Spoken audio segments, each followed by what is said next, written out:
Bonjour à tous et bienvenue sur Monaco Info. Nous sommes le mercredi 29 janvier et voici les titres qui seront développés dans ce journal. Le ministre d'État a convié la presse monégasque pour présenter les vœux du gouvernement, l'occasion d'évoquer les grands projets à venir. Le magazine Code Sport vient de fêter ses 7 ans d'existence en présence du souverain et des représentants sportifs monégasques. Et enfin, notre invité de la semaine aujourd'hui, le nouveau directeur de l'aviation civile, Jérôme Journet. Le ministre d'État Serge Tel a convié la presse ce mardi soir au Yacht Club de Monaco à l'occasion de la traditionnelle cérémonie des vœux. L'occasion de dresser le bilan de l'année écoulée et de parler des projets d'avenir. Vanessa Dessy vous en dit plus. C'est un rendez-vous traditionnel. Le ministre d'État Serge Tel, entouré des membres du gouvernement, a adressé ses vœux aux chefs des rédactions des principaux médias locaux et régionaux. L'occasion de dresser un bilan de l'année écoulée. Très belle année en termes d'exécution budgétaire en ce qui me concerne et puis de création d'emplois puisque la prospérité monégasque a continué à produire des richesses et des emplois. Comme vous le savez, ça nous permettra de faire face aux grandes politiques publiques. Et puis en matière d'emploi, c'est près de 1200 emplois qui ont été créés l'année dernière, ce qui est un motif de satisfaction pour le gouvernement. Les orientations prioritaires pour l'année 2020 ont été évoquées. À la demande du souverain, les finances publiques devront rester saines.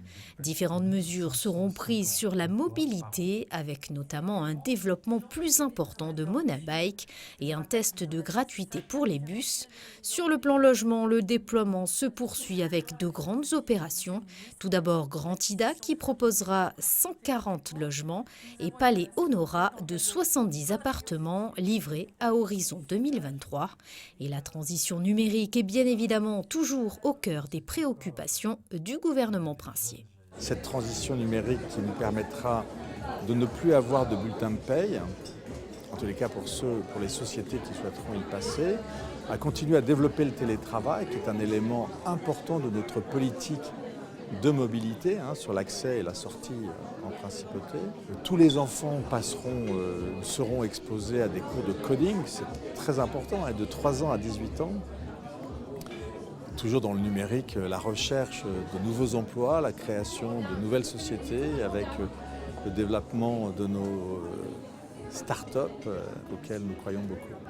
Il s'agira également d'améliorer les rapports entre les administrations et les résidents. Près de 30% des démarches administratives pourront être effectuées en ligne. Prenons la direction du Monte Carlo, et plus précisément du Blue Jean, où le magazine de presse Code Sport Monaco a convié l'ensemble du monde sportif monégasque le temps d'une soirée la semaine dernière. Les explications de Frédéric Hélion. On dit souvent que passé 7 ans, une relation amoureuse est durable et solide. Code Sport Monaco vient de franchir ce cap symbolique, ce qui illustre bien le lien indéfectible entre ce magazine et le sport monégasque. La semaine dernière, une soirée était organisée au Blue Jean, en présence du prince Albert II, une sorte de grande réunion de famille entre l'équipe de Code Sport Monaco et tous les représentants des clubs et fédérations de la Maison Rouge et Blanche. L'occasion de présenter le nouveau logo, le design novateur de la couverture, ainsi qu'un sommaire New Look. Et à l'image du sport, Code Sport fonctionne aussi en équipe. Je les ai cités parce que sincèrement ils le méritent. Que ce soit Aurore, que ce soit Romain, que ce soit Anthony, que ce soit Cathy. C'est pas tous les jours facile, mais ça reste quand même un contexte assez décontracté parce qu'au bout de 7 ans, sans aucune prétention, je pense qu'on maîtrise un peu le sujet.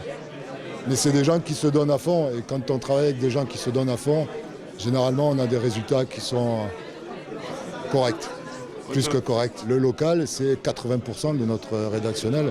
C'est justement les gens qui ne sont pas mis en avant et qu'on met nous en avant parce que, à part les résultats extraordinaires que peuvent avoir un Djokovic ou un Rosberg, ils concourent à leur niveau et ils donnent le meilleur de eux-mêmes. Et notre rôle à nous, c'est de parler de tous ces gens-là. Depuis le premier anniversaire du magazine, c'est la première fois qu'une telle réunion de famille est organisée avec tout le sport monégasque. Code Sport Monaco bénéficie d'ailleurs du soutien du comité olympique monégasque. Le comité olympique, dès la première heure, a soutenu ce magazine parce que Le prince souverain a pensé immédiatement l'intérêt qu'il y avait d'avoir effectivement, comme vous le disiez, un lien. Et c'est le lien entre la population de Monaco et les sportifs. Parce qu'il parle aussi bien du sport de haut niveau, et notamment pour nos athlètes, ou les athlètes internationaux. Beaucoup vivent à Monaco, mais aussi pour le sport de base, le sport de masse, le sport qui fait la vie des enfants. Et ça, je crois que ça fait plaisir à tout le monde. Et il est très apprécié, ce magazine.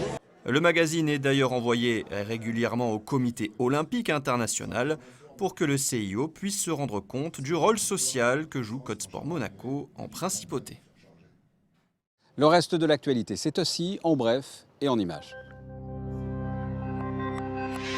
Direction le clubhouse de l'ASM où, vous le voyez sur ces images, avait lieu mardi en début de soirée le tirage au sort de la Coupe Prince Albert II, tirage réalisé notamment par Louis Ducruet.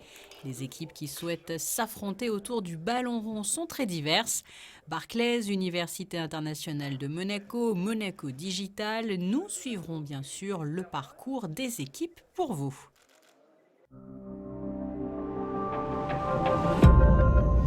Il est temps de recevoir notre invité de la semaine et aujourd'hui il s'agit du nouveau directeur de l'aviation civile, Jérôme Journet. Bonjour.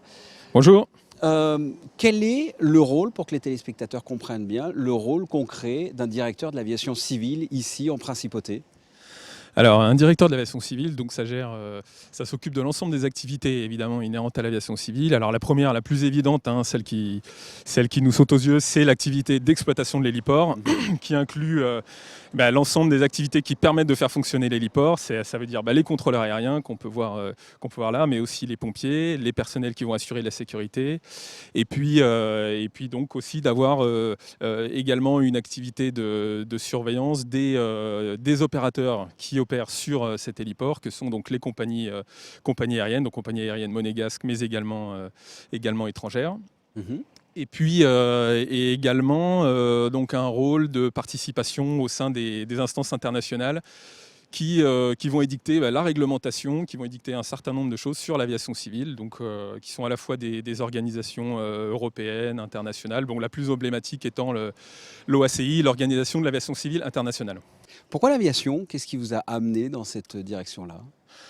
Alors l'aviation, parce que c'est un parcours d'ingénieur où j'ai fait mes études d'ingénieur, et au moment de choisir parmi le panel de métiers qui s'offrait à moi, l'aviation et l'aéronautique au sens large était vraiment un domaine qui m'intéressait et me passionnait. Donc naturellement, ça m'a amené à aller à Toulouse, à l'École nationale de l'aviation civile.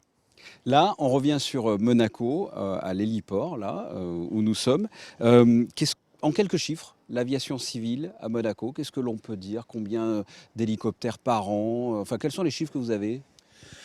Alors, donc l'héliport, l'aviation civile monégasque, qui est une aviation civile singulière, donc c'est un petit espace aérien relativement à ceux d'autres États. Oui, les avions atterrissent très mal ici. Voilà, il y a des avions immatriculés à Monaco, cela étant, mais effectivement, ils n'atterrissent pas à l'endroit où nous sommes. Donc effectivement, c'est un héliport qui est le cœur des métiers de l'aviation à Monaco. Et donc du coup, pour donner un ordre d'idée, les chiffres, il y a un trafic aérien de Monaco qui dessert l'ensemble des départements limitrophes, mais pas seulement. Et puis une liaison majeure qui est la liaison Monaco-Nice, on le comprend facilement, mais qui draine l'essentiellement du trafic à la fois en nombre de mouvements et en nombre de passagers. Donc pour vous donner un ordre d'idée, le trafic annuel en nombre de mouvements, c'est de l'ordre de 32 000 mouvements annuels, et en passagers, un peu moins de 70 000. Et avec du coup une très grosse variabilité. Alors c'est pas vraiment une saisonnalité, mais c'est plutôt lié à des événements. Manifestations, bien sûr. Voilà, le plus connu étant le Grand Prix qui draine. Donc pour vous donner un ordre d'idée, entre une journée en basse saison qui va faire peut-être une centaine de mouvements, le jour du Grand Prix, on va être à 700 mouvements par jour. Donc vous voyez, il y a une grande 700 allées, départs. Et qui nécessite donc à l'ensemble des acteurs de cet héliport de s'adapter à cette grosse variabilité. Ça veut dire les contrôleurs, les personnels qui s'occupent de la sécurité, les pompiers, mais également les compagnies aériennes avec toutes les équipes à la fois commerciales et puis les personnes qui font, les pilotes, etc. Quelles sont les complexités que l'on peut rencontrer ici dans l'aviation civile ? Alors, complexité, va être sur le terrain. On est là pour gérer des complexités. Si tout se passait bien, il n'y aurait pas besoin de directeur beaucoup de monde. Il n'y aurait pas besoin de directeur de l'aviation civile. Mais, c'est le faire-vivre, c'est qu'il y a tous les jours des aléas. Là, vous êtes d'ailleurs sur une plateforme qui aujourd'hui est inutilisable parce qu'il y a eu des avaries liées aux tempêtes. Donc, il faut arriver à faire fonctionner tout ça, s'adapter et faire en sorte que les compagnies aériennes puissent opérer tout le temps ou quasiment tout le temps de façon nominale malgré les aléas du quotidien. Donc c'est une caractéristique de cet héliport, mais qui est celui d'à peu près n'importe quel aéroport qu'on puisse trouver ici ou ailleurs. Les drones, les nouvelles technologies, c'est une complexité aussi ? Alors c'est une nouveauté. Enfin, c'est pas arrivé aujourd'hui, mais en tout cas, c'est une nouveauté depuis quelques années. Il faut savoir le gérer, oui. Et il s'agit de savoir le gérer et, j'allais dire, surtout de le contrôler. C'est une activité qui est là, hein, donc de toute façon, on doit la prendre en compte et on doit répondre à ce type de besoin. Tout l'enjeu étant d'être capable de maîtriser cette activité, à la fois pour qu'elle puisse cohabiter avec l'activité aérienne, donc pour nous les hélicoptères, mais globalement pour tout ce les avions, etc. Ça vaut pour Monaco, évidemment, ça vaut pour tous les territoires, mais c'est aussi une question d'enjeu de sécurité du public. Également un enjeu de respect de la vie privée. Donc il y a tous ces enjeux-là qui dépassent l'aviation civile, qui ne sont pas uniquement des sujets de l'aviation civile, mais Monaco sur le sujet travaille vraiment activement à ce qu'il y ait un cadre réglementaire qui permette de contrôler cette activité et faire en sorte qu'elle puisse se faire dans des bonnes conditions de sécurité, dans le respect de la vie privée, et que ça puisse s'insérer correctement dans la vie quotidienne de Monaco. Jérôme Journet, merci d'avoir répondu à mes questions. Quant à nous, on passe tout de suite à la météo de ces prochains jours. Les derniers jours du mois de janvier s'annoncent assez nuageux avec un ciel voilé aussi bien jeudi que vendredi. Le mois de février débutera samedi avec un temps similaire. Dimanche, en revanche, davantage de soleil que la veille. Très belle journée en perspective. Côté Mercure, comptez de 8 à 11 degrés pour les minimales, de 14 à 18 degrés pour les maximales. Ce journal est terminé. Merci de votre fidélité. La suite de vos programmes sur Monaco Info. À très bientôt. Au revoir.